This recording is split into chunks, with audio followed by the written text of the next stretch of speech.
ಪಟ್ಟಭದ್ರದ ಹಿಡಿತದಿಂದ ಸಹಕಾರ ಕ್ಷೇತ್ರ ಮುಕ್ತಕ್ಕೆ ಕ್ರಮ.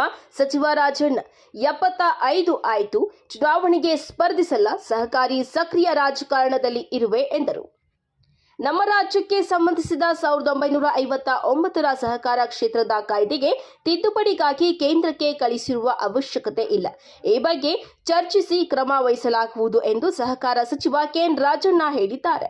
ತಾಲೂಕಿನ ಕಲ್ಲಹಳ್ಳಿಯ ದೇವರಾಜು ಅರಸರ ಸಮಾಧಿಗೆ ಗೌರವ ಸಲ್ಲಿಸಿದ ನಂತರ ಪ್ರವಾಸಿ ಮಂದಿರದಲ್ಲಿ ಸುದ್ದಿಗೋಷ್ಠಿಯಲ್ಲಿ ಮಾತನಾಡಿದ ಅವರು, ಸಹಕಾರ ಕ್ಷೇತ್ರವು ಪಟ್ಟಭದ್ರ ಹಿತಾಸಕ್ತಿಗಳ ಹಿತದಿಂದ ಮುಕ್ತಗೊಳಿಸುವ ಸಲುವಾಗಿ ಜನರ ನಿರೀಕ್ಷೆಗೆ ತಕ್ಕಂತೆ 2 ಸದನಗಳ ಒಪ್ಪಿಗೆ ಪಡೆದು ತಿದ್ದುಪಡಿ ತಂದು ರಾಜ್ಯಪಾಲರ ಅಂಕಿತಕ್ಕೆ ಕಡತ ಕಳುಹಿಸಿದ್ರೂ ಸಹ ಕೇಂದ್ರಕ್ಕೆ ಕಳುಹಿಸುವಂತೆ ಸೂಚಿಸಿದ್ದಾರೆ.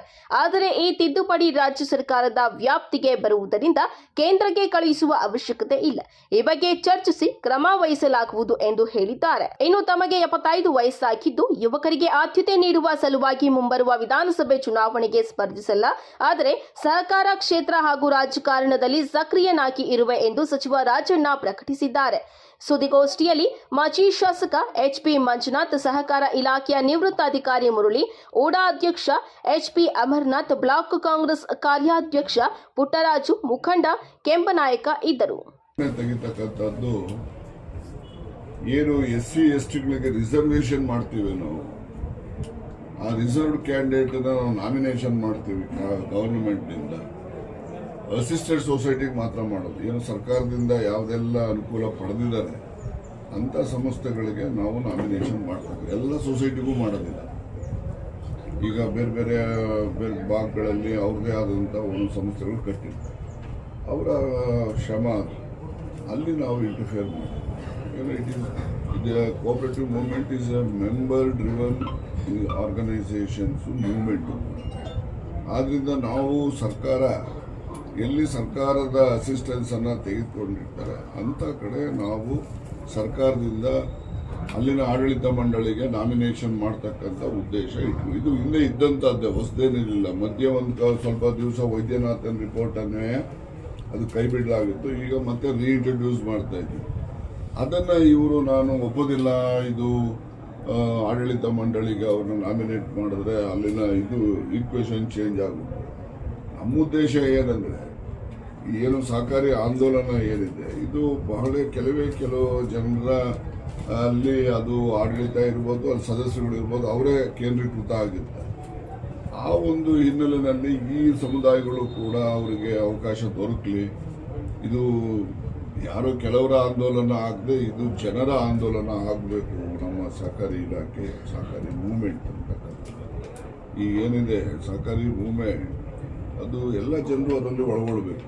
ಯುವಕರು ಒಳಗೊಳ್ಬೇಕು, ಮಹಿಳೆಯರು ಒಳಗೊಳ್ಬೇಕು, ಮತ್ತು ಸಮಾಜದಲ್ಲಿ ಧ್ವನಿಯಿಂದ ಇರ್ತಕ್ಕಂಥ ಸಮುದಾಯದವರು ಕೂಡ ಅದರಲ್ಲಿ ಒಳಗೊಂಡಂತೆ ಹೋದಾಗ ಮಾತ್ರ ಸರ್ವರಿಗೂ ಸಮಬಾಳು ಸಮಪಾಲು ಅಂತಕ್ಕಂಥ ಏನು ಅದೊಂದು ವಾಕ್ಯ ಇದೆ, ಆ ವಾಕ್ಯಕ್ಕೆ ಅರ್ಥ ಬರ್ತದೆ. ಅದು ಬಿಟ್ಬಿಟ್ಟು ನಾವೇ ಯಾವುದೋ ಪ್ರೈವೇಟ್ ಲಿಮಿಟೆಡ್ ಕಂಪನಿ ಥರ ಮಾಡಿಕೊಂಡು ನಾವು ಹೋಗ್ತಕ್ಕಂಥದ್ದು. ಥ್ಯಾಂಕ್ ಯು 175 ಬೇಡ ಸಾಕು. ನಾನೇನು ಮುಂದೆ ಚುನಾವಣೆ ಸ್ಪರ್ಧೆನೂ ಮಾಡಬಾರ್ದು ಅಂತ ಅನ್ಕೊಂಡಿದ್ದೀನಿ. ಯಾಕೆಂದರೆ ಮುಂದೆ ಇದರಲ್ಲಿ ಹೊಸ ಯಂಗ್ಸ್ಟರ್ಸ್ ಬರಲಿ. ನಾವೇ ಅಂದರೆ ರಾಜಕಾರಣದಲ್ಲಿ ಇರ್ತೇನೆ, ಸಕ್ರಿಯವಾಗೂ ಇರ್ತೇನೆ. ಅದೇ ಚುನಾವಣೆ ಸ್ಪರ್ಧೆ ಮಾಡೋದು ಬೇಡ. ಹೊಸಬರಿಗೆ ಅವಕಾಶ, ಯುವಕರಿಗೆ ಚುನಾವಣೆ ಸ್ಪರ್ಧೆ ಮಾಡೋದಿಲ್ಲ. ಸಹಕಾರಿ ಆಂದೋಲನದಲ್ಲಿ ಇರ್ತೇನೆ. ಸಹಕಾರಿ ಚುನಾವಣೆ ಎಲ್ಲರಲ್ಲೂ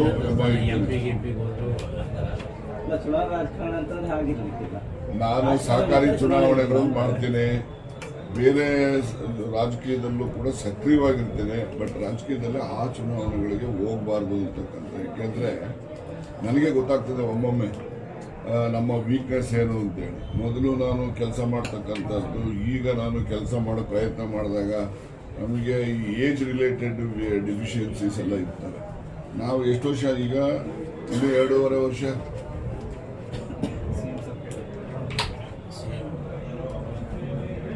ಹಲೋ